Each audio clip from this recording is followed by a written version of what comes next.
Good evening, everybody. It's a pleasure to be here with you. My name is Mireya Mayerli Sosa Navarro, and now I am 22 years old, and I live in Cerro de Pasco, in Peru. Peru is a country in South America. And now I am a student, painter, and youth activist, and a proud member of Red Intercorum Pasco.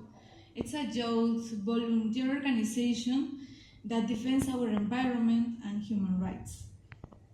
I came from a city where you can breathe struggle and heavy metals. Cerro de Pasco is a city in the middle of the mountains in the Andes of Peru, approximately 4,380 meters above the sea level, and 61,000 people live there. And according to the BBC, it's considered one of the most polluted places in the world, due to an open pit with 2 kilometers long, 3 kilometers wide, and 800 meters deep. Well, when I was a child, I used to play with my friends in the streets. We used to go to the school, we used to go to the hospital near the stockpile.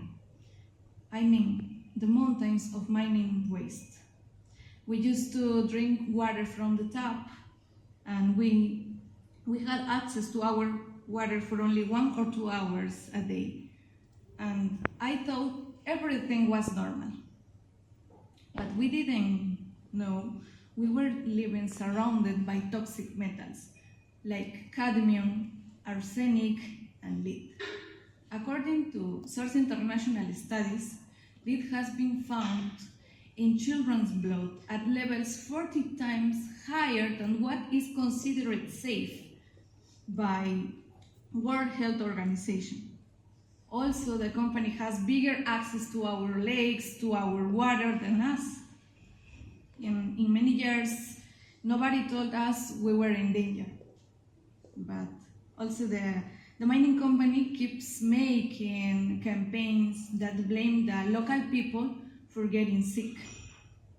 They say it's because people don't wash their hands or don't boil the water before drinking or eating. This way the company tries to hide its responsibility for pollution, our people, and the environment. We only started to know something was wrong when many people, especially children, began getting sick with the same symptoms. But for a long time, I didn't understand why. When I was 17, I lost a friend. Her name was Carol Matias.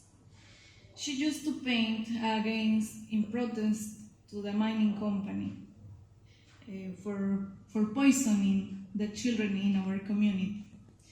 She got sick due to heavy metal poisoning. She had typical symptoms like nosebleeds, strange skin discoloration, and severe headaches. But her family didn't say anything for a long time because her father worked in the mine and was probably afraid of losing his job. But I wanted to continue her legacy by becoming an activist in her memory.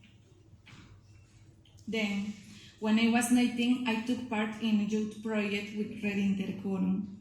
There I learned about environmental justice, I read studies, and heard testimonies from doctors and scientists. That's when I realized we were victims of environmental crimes. The mining company is polluting our land, our water, and our bodies, and nothing has been done. Because even though we have done protest marches, many children are still dying without basic medical treatment. One of them was Zoe Carrion. She was only 12 years old, and she was the last victim we lost 5 weeks ago. The state has done nothing to reduce the effects of pollution on the people or to stop us from being exposed to metals. And maybe you think living the city it's very easy, but I am one of many people who don't have resources or money to live in Cerro de Pasco. And this situation is very painful. It makes me very angry. At the time, all I want was to know the truth, to protect my family, to protect my community. And when you live in a place like Cerro de Pasco, it is not easy to speak up. There is fear, there is pressure from the powerful companies owning the mine, and there is silence from the authorities.